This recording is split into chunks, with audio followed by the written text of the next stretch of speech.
ADC is the district's 911 and 311 center. We handle about 3 million calls a year for service. And so that's about 200, a little over 200 an hour. So for the time that we've been here, my call takers have taken a couple hundred calls. What was really important is when I came into the agency, Mayor Bowser gave me the task of making sure that the agency was effective and efficient. And the way to make sure that the agency was effective and efficient was staffing. The 911 Center hadn't hired any call takers for 8 years before the Mayor Bowser's administration. And so since Mayor Bowser gave us the resources, we have hired over 60 call takers. Half of those call takers are on the 911 side, and about 35 of those call takers are on the 311 side.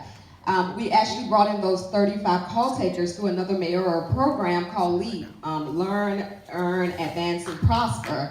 Yay! Awesome.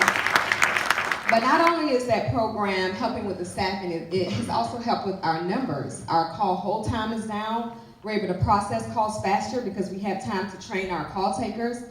And we've not only looked at staffing, we also looked at technology. So with the support from the mayor's office, we've been able to give the district residents different ways to reach 311. So you not only can call 311, you can now text the 311.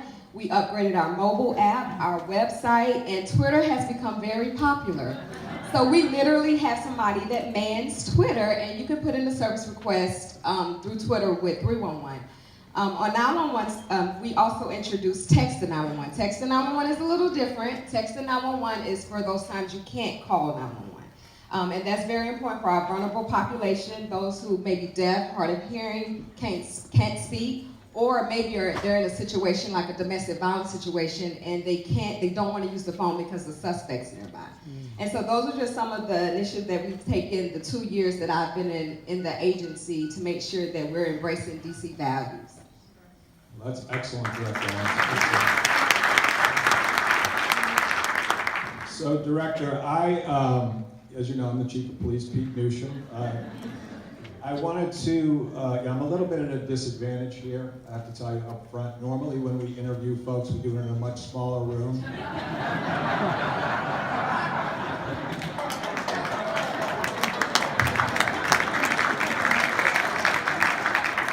The deputy mayor told me that I could not read your Miranda rights, so I'll go easy. So just a couple of questions.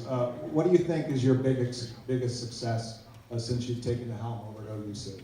I think that the biggest success we have is unseen to the public, and that was just morale building in the agency.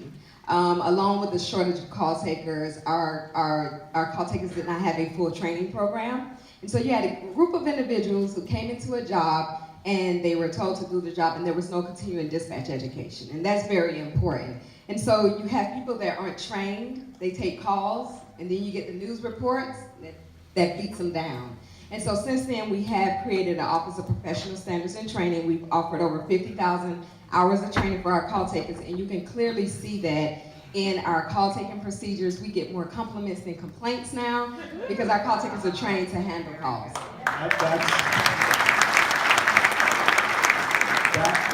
That is the heart of customer service, and you should be very proud of that accomplishment. I can tell you, at the police department, sometimes folks are confused. They think we run the communications, and we don't get the complaints that we used to, and I attribute that to your leadership. So let's give her a round of applause.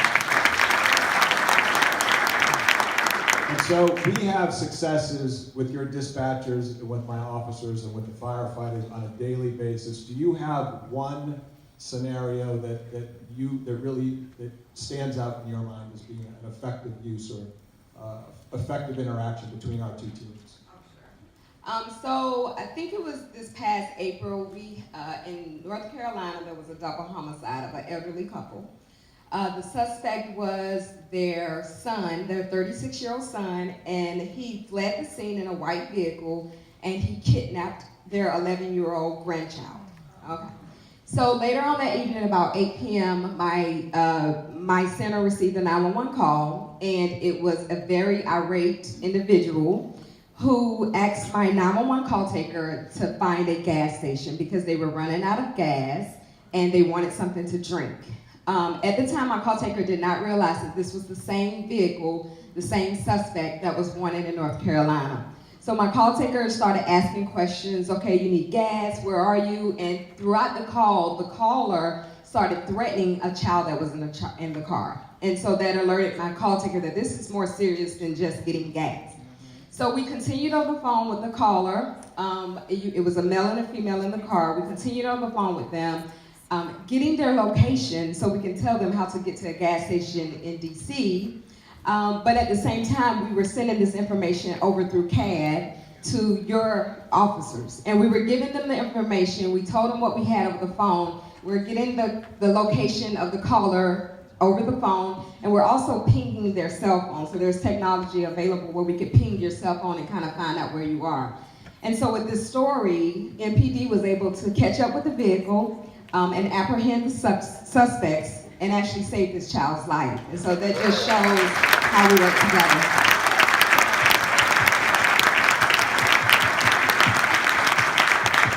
I remember it very well. Well done.